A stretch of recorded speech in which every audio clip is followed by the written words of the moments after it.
Hi folks, this is Dan Wells, president of CATCH Corp. In this video, we're going to review an attack at the Museum of Modern Art just occurred on March 12, 2022 in the lobby of the museum. Just a warning, there may be some graphic images in this video. Let's check it out.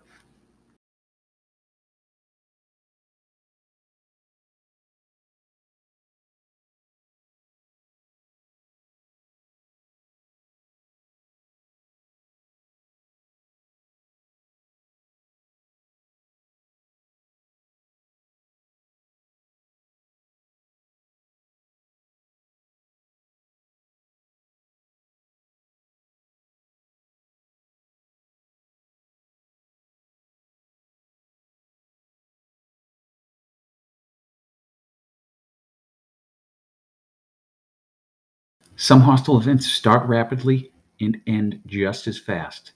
This entire incident lasted 33 seconds. Let's break it down and hopefully we can come up with some helpful takeaways here. The first thing I want to discuss is the environment of the lobby. It appears to be a public entrance from the street with several large glass windows allowing for a view of the front sidewalk area.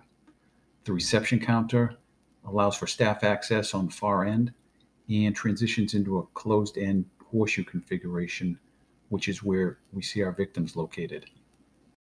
It's important to note in the center of the lobby is a security screening device, which operates as a weapons detection system and is intended to screen for weapons as visitors to the museum pass through it. This attacker bypassed these visible security measures and initiated his attack prior to any type of screening, gaining unfettered access into that area behind the information desk. That's why it's essential as a venue operator to add in a conduct assessment element to further enhance your current security measures. It appears there was a security officer in this area monitoring visitors as they passed through this device, and as we saw in the video, he jumped into action very quickly.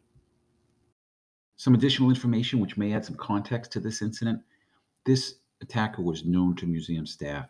They had had previous dealings with him. He'd been engaged in disorderly conduct at the property to the point where his membership was revoked, and these could have been contributing factors to trigger his violence.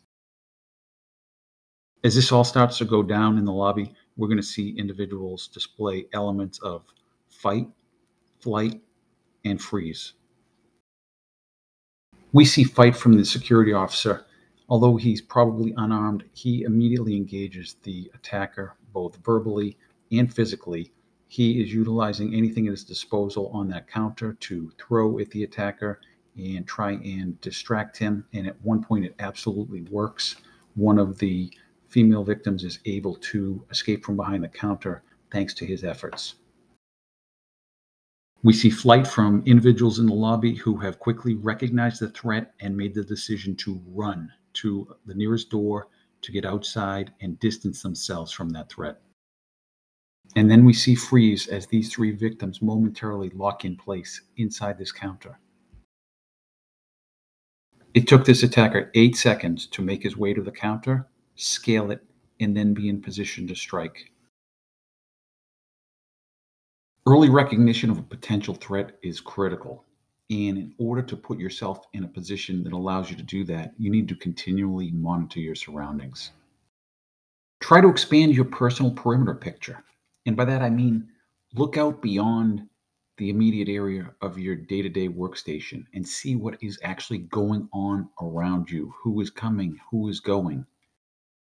This may allow you to identify potential threats at a distance and provide you more time to react should a hostile individual be making their way towards you. If there are large windows in your lobby, use those to your advantage and look through them. See who's in the immediate area or outside. You may be able to identify an individual displaying unusual conduct, or maybe recognize someone approaching who's caused issues at your property in the past. An important question to ask in a rapidly evolving situation like this is, how can we prepare to react as quickly as possible? Because every second counts. And the answer is to always have a plan. You should have an emergency action plan in mind in case a hostile event ever unfolds in front of you. Think of a dangerous scenario you might encounter at work, or out with your family and visualize exactly how you'd respond. Communicate these plans with your coworkers and your friends and family and share ideas. That way, if anything ever happens, you'll all be on the same page. Having that plan prepared in advance may limit any potential time you spend in the freeze zone, and it might move you to action more quickly. If you work in a similar setting to this incident, whether it's a reception area in a building lobby or behind the counter at a bar or restaurant, where an attacker could easily gain access and cut off your normal exit, think outside the box and have a plan to immediately jump over the counter to escape if necessary. It may sound funny or look funny, but set aside time to actually practice getting over that counter so you're confident in your ability to do it quickly. If this 60-year-old attacker can do it that quickly, then so can you. Thank you for watching. We hope this video provided some helpful insight, and we look forward to sharing more videos with you soon. Please, everybody, stay alert, stay safe. And remember, catch the threat before the threat catches you.